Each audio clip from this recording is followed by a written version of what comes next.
이명국은 남성분입니다.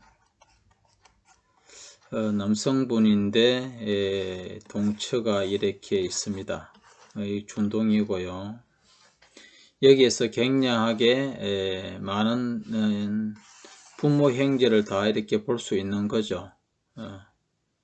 여기에 아버지하고 나하고는 동궁인데 이 월령이 5월이니까 겸왕, 거왕, 성왕 해가지고 되게 태왕합니다. 그런데 태왕하지만 이 아버지는 일찍 사망을 하게 되는 운명을 갖고 있습니다. 왜 그런가 하면 태왕한 부친을 더 왕성한 것이 상극인 것이 그걸 하기 때문에 그렇습니다. 그래서 이 아버지는 이화잖아요. 그러면 아버지는 유금으로 와가 있어요. 그러면 아버지는 유금에 놓이게 됩니다. 그렇다면 바로 유금을 극하는 천적은 7화가 됩니다. 화극금요. 그러면 이 시기에 부친이 사망을 하거나 이를 더 왕성하게 하는 기운이 올 때,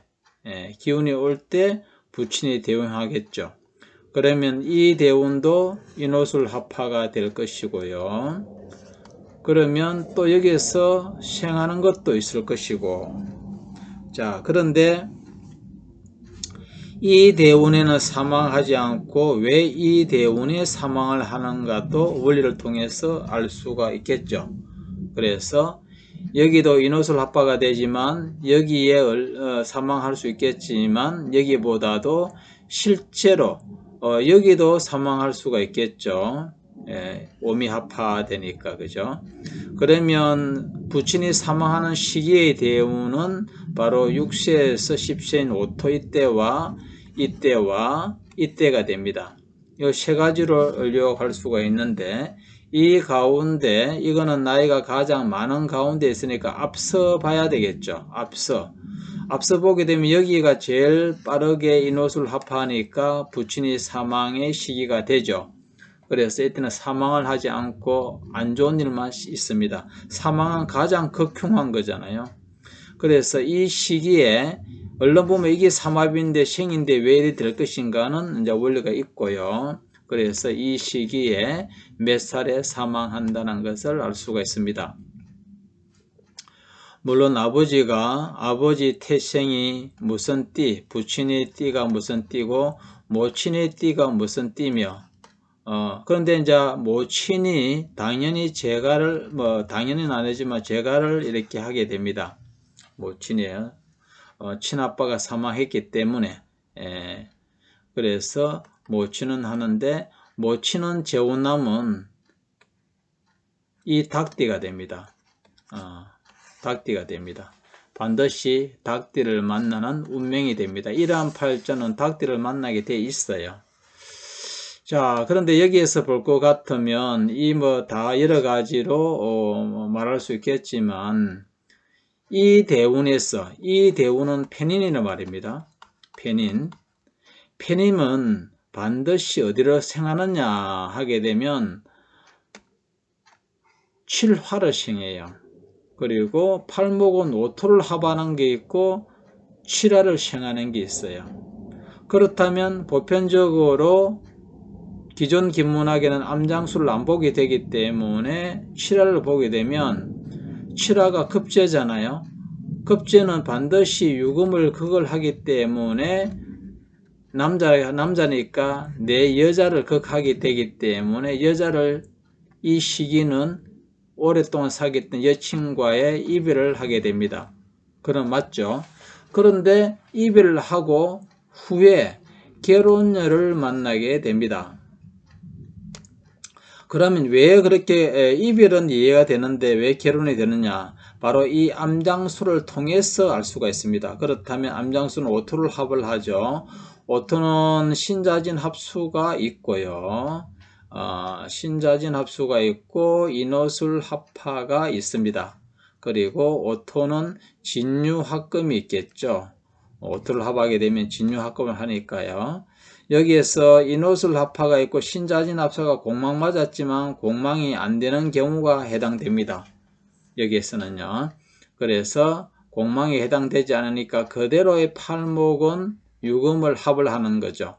그래서 이별도 하지만 결혼일을 만난다는 것을 알 수가 있습니다. 이 시기에요. 만약에 암장수가 없다면 오롯이 목생화 급제만 투출되기 때문에 급제가 7, 5, 9, 3, 4, 6수로 간다고 하더라도 제자리가 됩니다. 6수는 일간으로 가고 제자리로 돌아오기 때문에 반드시 그걸 합니다. 그러니까 이별밖에 없다는 거죠. 그렇지만 실제로는 반드시 결혼을 오랫동안 사귀던 여친과 이별을 하지만 여기에서 합이 있기 때문에 다시 만나게 됩니다. 그래서 이 나이 가운데 몇 살에 만나는 것도 알 수가 있겠죠. 몇 살에 몇 월 달에 만날 수가 있는 걸 알 수가 있습니다. 그래서 어떤 간에 이 암장수가 없으면 답이 나오지 않는다는 것을 알 수가 있겠고요. 유금은 부인이라고 이렇게 해놨습니다. 그래서 오늘은 간단하게 이분이 새가 이렇게 왕하니 그런데 왜 웃느냐 하게 되면 모친과 더불어 본인 당사자가 이렇게 왔단 말입니다. 그런데 어디 가니까 맹이 짜르다고 말을 하더랍니다. 이 아들이 하나밖에 없는 아들인데 그러는 게 불안하잖아요. 그래서 다른 분의 소개로 여기에 왔는데 대부분 솔직히 모친하고 본인이 왔을 때 맹이 짜르다고 하더라도 맹이 짜릅니다 말하기는 상당히 힘들어요. 더구나 본인이 있는데 없으면 모를까. 그런데 여기를 보게 되게 되면 불명이 왕하지만 본인도 아버지도 태왕하지만 유금으로 화했기 때문에 개망, 거왕, 5월이니까 태왕하죠. 태왕한 왕하지만 유금으로 화한 유금을 극을 해버리니까 연간이 부친이 명이 짧았잖아요. 그래서 앞으로 어느 시기에 오게 되게 되면 본인이 명이 되게 짜르다는 걸 알 수가 있습니다. 바로 그 시기는 바로 이 시기가 되겠죠. 그러면 여기에서도 그걸 하기 때문에 부인이 불명이 흉하거나 본인이 되는데 부인보다 본인이 되는 경우가 해당하는데 되게 확률적으로 높아요. 그래서 이 시기는 굉장하게 안 좋은 시기지만 맹이 길다고 말할 수밖에 없었다는 점. 거기 좀 어쩔 수 없는 그 선의 그 점을 해야지. 지금 젊은 친구인데 이 나이에 앉아 있는데 어떻게 그렇게 말할 수는 없죠. 자, 그래서 여기서 중요한 포인트는 반드시 암장수가 있기 때문에 다시 결혼녀를 만나는 것이 되고 만일 없다면 오롯이 어떤 여자하고도 다 이별이 된다는 것을 알 수가 있습니다. 오늘은 간단하게 이렇게 짚어봤습니다.